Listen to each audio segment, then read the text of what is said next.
Ravi Prakash Siliconandhra hospital Kuchipudi super speciality వైద్య సేవలు పూర్తిగా ఉచితం. చివరికి పనికి మాలిన వాళ్ళు, దరిద్రులు, కాళ్ళు పట్టుకునే వాళ్ళు, రాజు నుంచి రాజభక్తి చూపెట్టే వాళ్ళు దొరుకుతారు. కాబట్టి కులాన్ని పక్కన పెట్టండి, కులం కారణంగా అధికారులను పక్కన పెట్టబోకండి. సమర్థుల్ని ఎక్కడున్నా కూడా, ఏ ప్రభుత్వం ఉన్నా కూడా మంచి పని చేయడం, మంచి పరిపాలన సమర్థుల లక్షణం. మంచి వాళ్ళు ప్రతి రాష్ట్రంలో ఏ ప్రభుత్వం అన్నా కూడా రాజకీయంలో ఉన్నారు, పరిపాలనలో ఉన్నారు, దుర్మార్గులు ఉన్నారు, అవినీతి పరులు ఉన్నారు, మంచి వాళ్ళు ఉన్నారు, సమర్థులు, నిజాయితీ పరులు. ఇప్పుడు ఏపీలో వైసీపీ ప్రతిపక్ష పార్టీకి 11 సీట్లు మాత్రమే వచ్చినాయి. కానీ ఆ పార్టీ అధినేత జగన్ నాకు ప్రతిపక్ష నాయకుడి హోదా కావాలని స్పీకర్ని అడిగారు. వాళ్ళు కాదంటే హైకోర్టుకు కూడా వెళ్ళారు. మీ అభిప్రాయం ఏంటి? ఆయనకు ప్రతిపక్ష నాయకుడి హోదా. హైకోర్టుకి దీనిలో పాత్ర లేదు. చట్టసభకి సర్వాధికారాలు ఉన్నాయి. చట్టసభకి కొన్ని నియమాలు ఉన్నాయి. ఆ నియమాల ప్రకారం కనీసం 10% కంటే ఎక్కువ సీట్లు వస్తే ప్రతిపక్ష హోదా లభిస్తుంది. లేకపోతే మాట్లాడే స్వేచ్ఛ, విమర్శించే హక్కు ఎవరికైనా ఉంది, ప్రతినిధులకు ఖచ్చితంగా ఉంది. కానీ ప్రతిపక్ష హోదా కొన్ని ప్రత్యేకమైనటువంటి రాయితీలు వస్తే ఆ రాయితీలు ఉండవు, అంతే. అది పంపునిపోయిన వ్యవహారంగా దానికి రాగి చేయాల్సిన అవసరం లేదు. జాతీయ స్థాయిలో అట్లా జరుగుతుంది, రాష్ట్రాలు అట్లా జరుగుతుంది, కొత్త ఏం లేదు. ఒక గట్టి ప్రతిపక్ష నాయకుడు ఉండటం అనేది ప్రజాస్వామ్యం మంచిది కదా. ఆ రకంగా జగన్ కి ప్రతిపక్ష నాయకుడు కాదు, మనం కన్ఫ్యూజ్ అవుతున్నాం. ప్రతిపక్షం వాళ్ళు సభలో కూర్చోవాలి ఖచ్చితంగా. ప్రతిపక్షంతో హుందాగా వ్యవహరించాలి, సామరస్యంగా వ్యవహరించాలి. అది వేరు. ఒక హోదా అంటే ఒక మంత్రి పదవి ఇస్తారు, దానికి ఒక ప్రత్యేక కొన్ని ఏర్పాట్లు చేస్తారు. అవి చిన్న చిన్న విషయాలు. లేకపోతే కొంపనిపోయిన ఊరికే రాజకీయంగా ఏదో హడావడి చేయడం కోసం అటు ఇటు మాట్లాడుకోవడం తప్పితే పెద్ద లేని విషయం మీద ఎక్కువ చర్చ పెట్టుకుంటాం. ఇప్పటికీ వైసీపీ నుంచి 2 మాజీ ఎమ్మెల్యేలు పార్టీ నుంచి వెళ్ళిపోయారు. జయప్రకాష్ గారు, మీకు ఏమనిపిస్తుంది? వైసీపీ ఈ 5 ఏళ్ళు మనుగడ సాగిస్తుందా? నేను పార్టీ రాజకీయాలు నాకు తెలివి, దానిలో వెళ్ళి పెట్టను. అది ఆ పార్టీ సభ్యులు నిర్ణయించుకోవాలి, ప్రజలు నిర్ణయించుకోవాలి. జగన్ హయాంలో అభివృద్ధి జరగలేదు, ఉన్న డబ్బంతా సంక్షేమానికే ఖర్చు పెట్టారనేది ప్రధాన ఆరోపణ. కానీ ఇప్పుడున్న ప్రభుత్వం కూడా అంతకంటే ఎక్కువ సంక్షేమ కార్యక్రమాలు చేపడుతోంది. నిజంగా అభివృద్ధికి ఏమన్నా ఇది అడ్డంకిగా మారే అవకాశం ఉందా?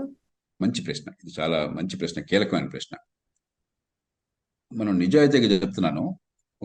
మన దేశంలో 4 లక్షణాలు ఉన్నాయి. ఓ పక్కన పేదరికం, రెండో పక్కన మనకి ఆర్థిక క్రమశిక్షణ కావాలి, మూడో పక్కన మనకి ఆర్థిక అభివృద్ధి కావాలి, నాలుగో పక్కన ప్రజాస్వామ్యం. ఏదో మంచి నాయకుడు కూర్చుని షీ జిన్పింగ్ లేకపోతే లీ కువాన్ యూ సింగపూర్ లాగానో మంచి మనసున్నవాడు, దేశాన్ని ప్రేమించేవాడు నిర్ణయం చేస్తే మీరంతా సాగేది కాదు. ప్రజల మద్దతు కావాలి. ఈ 4 కలిసి ఉండటం చాలా కష్టం. పేదరికం, ప్రజాస్వామ్యం, అదే సమయంలో ఆర్థిక క్రమశిక్షణ, మరి అభివృద్ధి చాలా కష్టం. అందుకని సంక్షేమం లేనిదే పేద దేశంలో, ప్రజాస్వామ్యంలో సమాజాన్ని కలిపొంచలేం.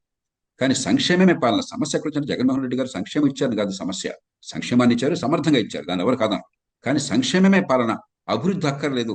అభివృద్ధి ఎవరన్నా కోరితే వాళ్ళు పెత్తందారులు అలాంటివి కోరుతున్నారు. నేను మీకోసం ఉన్నాను, మీకు వాళ్ళకి మధ్య వర్గ పోరాటం ఉంది. ఇది చాలా ప్రమాదకరమైనటువంటి ఆలోచన, ధోరణి, విధానం.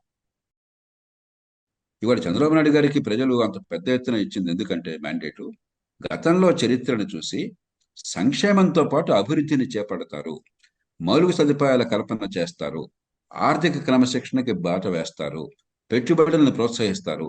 దాని నుంచి ఆర్థిక ప్రగతి వస్తుంది, ఉపాధి కల్పన జరుగుతుంది, నైపుణ్యం పెరుగుతుంది, ఆదాయాలు పెరుగుతాయి, ఎల్లకాలం పుచ్చుకునే చేతులుగా ఉండమని చెప్పాను. కానీ రాజకీయంలో సంక్షేమాన్ని విస్మరించలేం కాబట్టి సంక్షేమాన్ని, అభివృద్ధిని, సమతూకాన్ని పాటించాలి. ఆ మేరకు హామీలు ఇవ్వాల్సి వచ్చింది. బస్సు ఆపద్ధర్మంగా నేనైతే ఇచ్చేవాడిని కాదు. అలాగా ఇవ్వకపోతే బస్సు నేను ఓడిపోయి ఉండేవాడిని. మనం ఫ్రాంక్గా మాట్లాడుకుందామా. ఇవాళ దేశంలో ఉన్న పరిస్థితుల్లో ఆ హామీల్లో కొన్ని అమలు చేశారు. 10,000 కోట్ల రూపాయల వరకు అమలు చేశారు.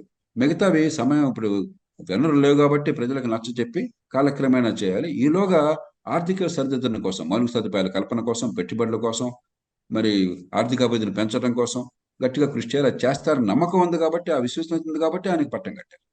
అన్ని హామీలు అమలు చేయడం సాధ్యమేనా? మీకు కనిపిస్తోంది అలాగా? వెంటనే అమలు చేయాలంటే ఆర్థిక పరిస్థితి చాలా. అందుకనే కొన్ని వెంటనే అమలు చేశారు. ఆ పెన్షన్ల వగైరా 10,000 కోట్ల రూపాయల మేరకు అమలు చేశారు. మిగతావి ప్రజల ముందు ఇది శ్వేతపత్రాలు పెట్టడం, మిగతావి వాస్తవాలు ఇవి, ఉన్న వనరులు ఇవి, మనం చేయాల్సిన పనులు నిన్న ఉన్నాయి. ఈ నేపథ్యంలో ఏం చేద్దాం, ఎలా చేద్దాం, ప్రజల్ని కలుపుకోవాలని చెప్పి నేను ప్రయత్నం చేస్తానని అనుకుంటున్నాను. మరిన్ని వీడియోస్ కోసం ఛానల్ ని సబ్స్క్రైబ్ చేయండి, లేటెస్ట్ అప్డేట్స్ కోసం వాట్సాప్ ఛానల్ ని ఫాలో చేయండి, అండ్ లింక్ డిస్క్రిప్షన్ లో ఉంది.